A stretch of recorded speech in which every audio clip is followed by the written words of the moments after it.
Today I'm going to talk about how to set up item tracking calls, especially lot tracking. In this video, I will explain how to set up lot tracking via item tracking code function in Dynamics Nav. For this video, I'm using Business Central Dynamics 365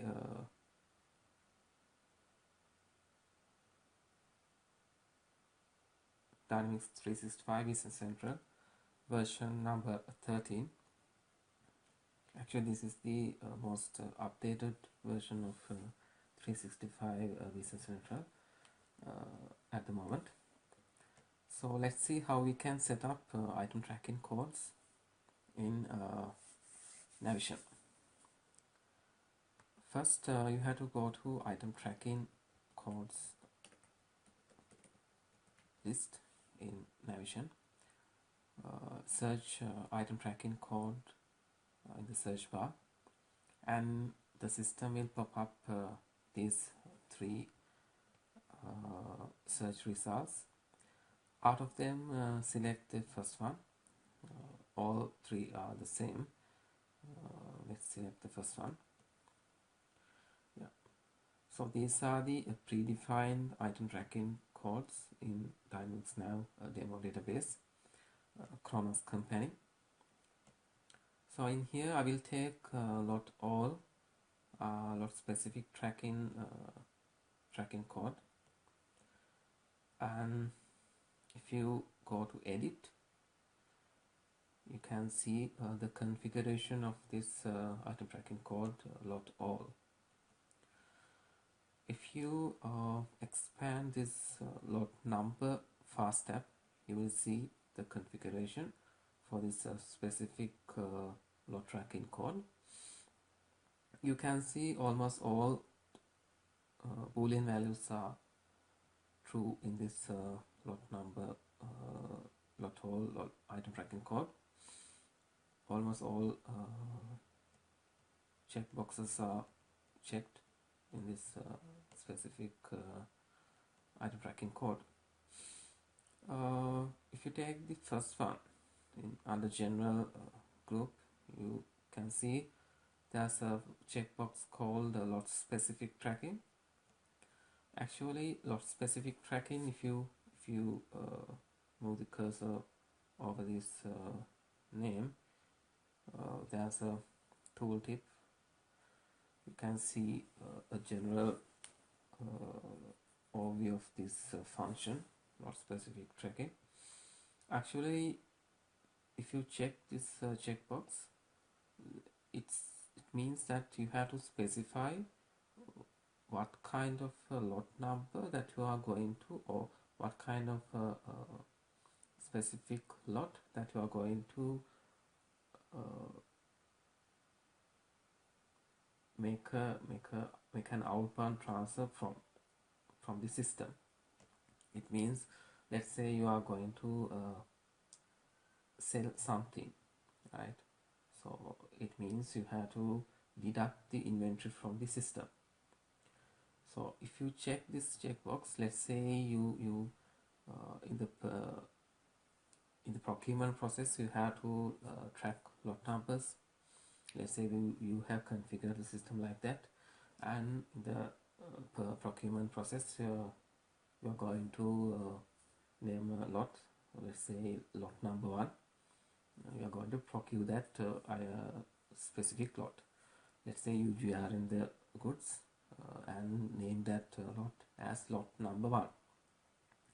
And when it comes to sale of that specific lot, again you have to specify you are going to sell what type of a lot, or the what is the lot number that you are going to sell out of the system, right? For the deduction or the for the reduction of the existing inventory, you have to specify what is the outbound transaction or the outbound lot that you are going to reduce from the system, right? If you check this checkbox, then you must specify what is the lot number that you are going to sell, or what is the lot number that you are going to deduct from the system using whatever the outbound transaction. It can be a sale, or it can be a negative adjustment, or it can be a write-off, or it can be anything related to outbound transaction, right? Okay.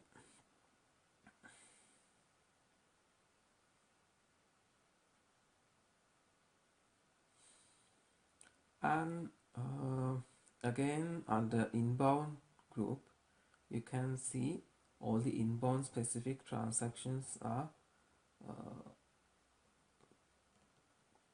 ordered here, or the list down here. So first one is purchase, then sales, right? Inbound sales, right? Not the outbound sales. Inbound sales in this sense, in here it is sales returns, right? Sales returns. Inbound sales tracking, that means sales returns. Then you can have positive adjustments, right? Negative adjustments, then assembly, manufacturing tracking, all these are there. So I'm not going to talk much detail about these negative adjustments for inbound transaction. I will do it in another video. And manufacturing assembly, those are really complex transactions, right? I have to do a video, I will do another video if I have time about this manufacturing tracking and assembly tracking. But these two, you can recognize what are these two, right? Inbound is obvious, you have purchase, you have procurement in the inbound transaction. But in inbound, if you take sales tracking, it means sales returns orders, right? Then you have outbound transaction. In there you have again purchase for outbound, it means purchase returns. Then you have sales tracking, yeah, it's obvious, for outbound you have sales tracking. Then negative adjustments, you can have outbound for negative. I will talk about this positive and assembly and manufacturing, all this in another video. And in the topmost, under inbound group, you have lot info must exist.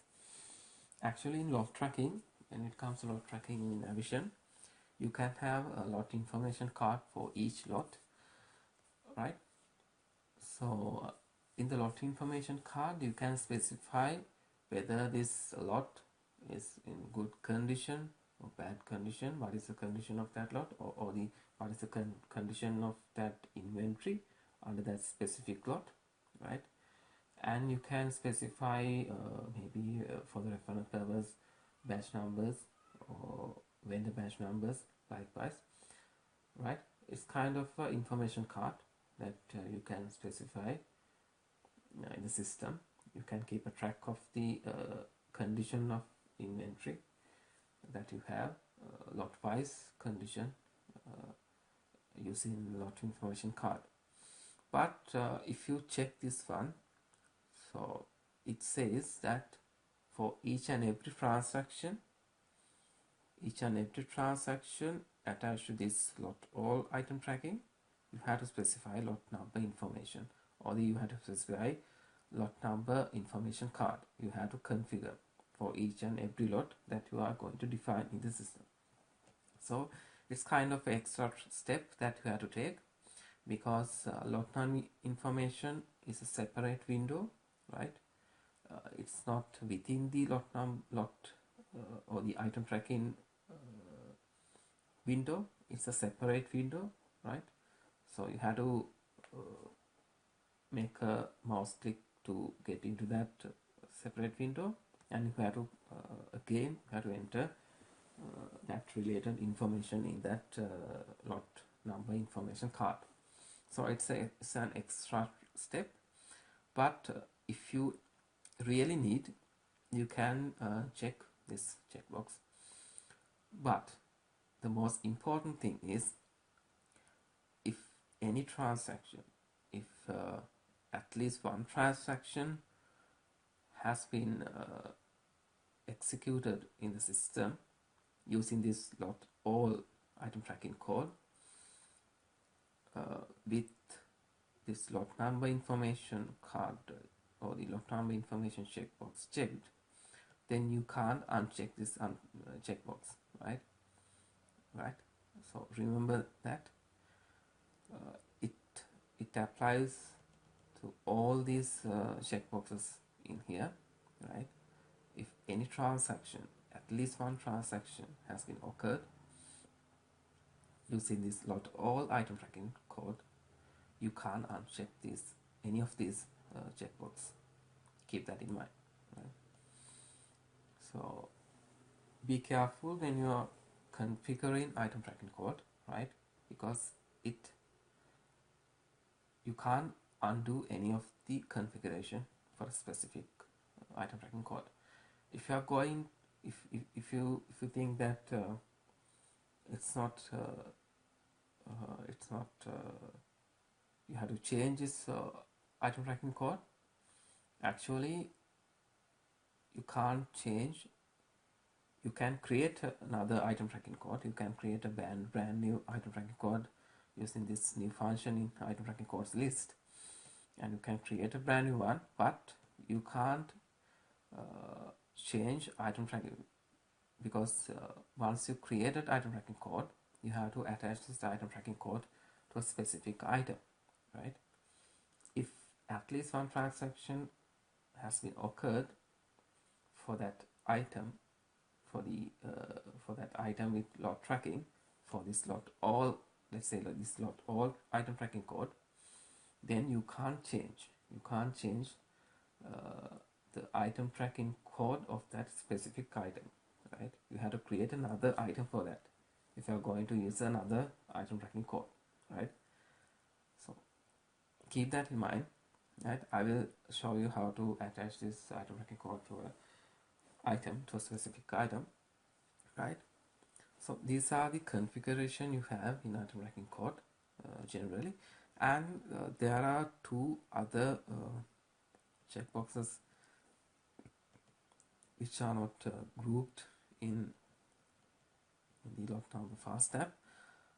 Those are the lot warehouse tracking and lot transfer tracking, right? So lot transfer tracking, it means when you are going to transfer an item from one location to another location,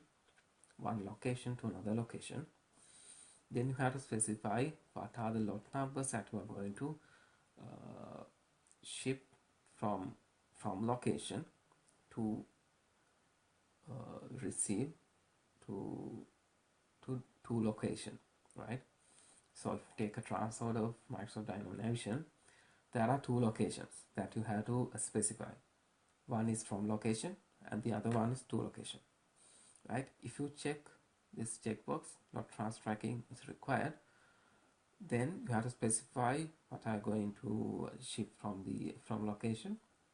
Then again, system will automatically track these items in the receiving location as well, right? So if you check this checkbox, you have to specify what are the lot numbers that you are going to track. Then you have lot warehouse tracking. Actually, this lot warehouse tracking is something complex when it comes to Navision, right? Lot warehouse tracking in the sense you have to specify. Actually, this belongs to advanced warehouse functionalities, right? If you check this checkbox, you have to specify in the warehouse shipment and in the warehouse receipt what are the lot numbers that you are going to ship or receive, right? So you will not get an idea in this video about this lot warehouse tracking.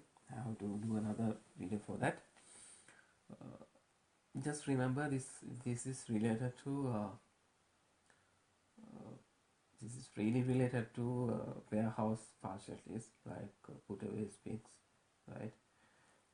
Then if you are going for advanced warehouse partial lists, warehouse picks, warehouse putaways, then lot warehouse tracking will be tracked in warehouse entries, right? So keep that in mind, right, for the moment. Right. In this video, I will only explain these lot numbers, right? So these are the configuration that you have in item tracking code card.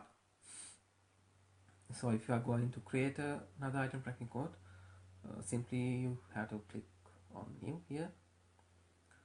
Let's say I will test lot, right?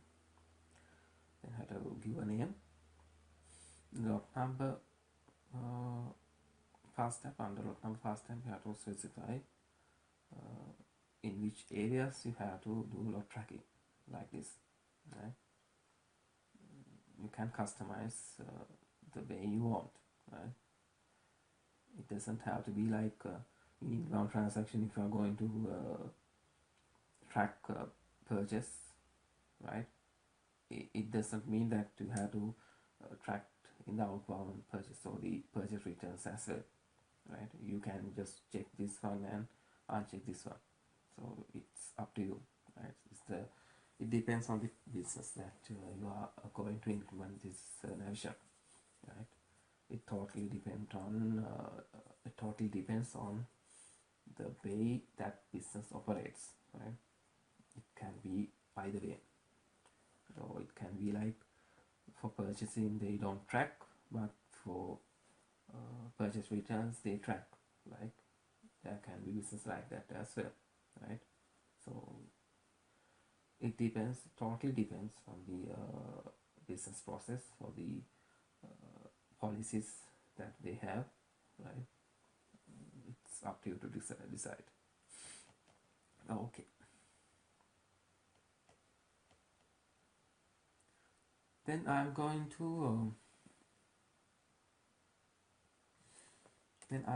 to show you how to attach that item tracking code to a specific item. You have to search item list here, item master, and go to item master.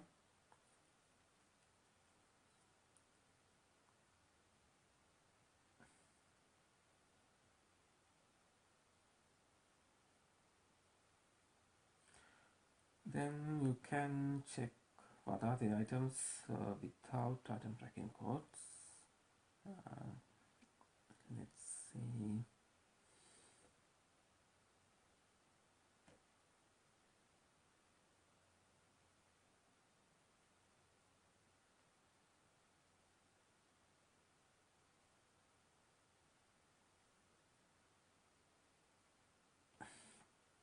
Yeah, let's say let's take touring bicycle.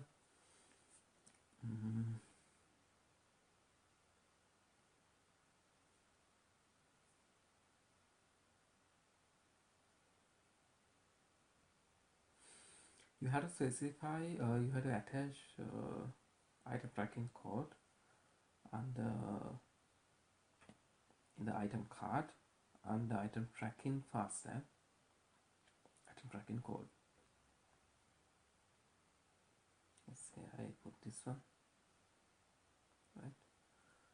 So this is the place that you have to attach that item tracking code to a particular item. So in the item card under item tracking fast tab, you have to select the item tracking code that you want, right? Then you can specify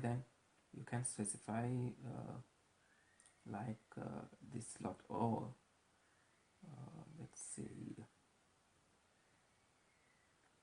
you can specify a number series for lot numbers, right? Let's see the lot number, yeah, lot number.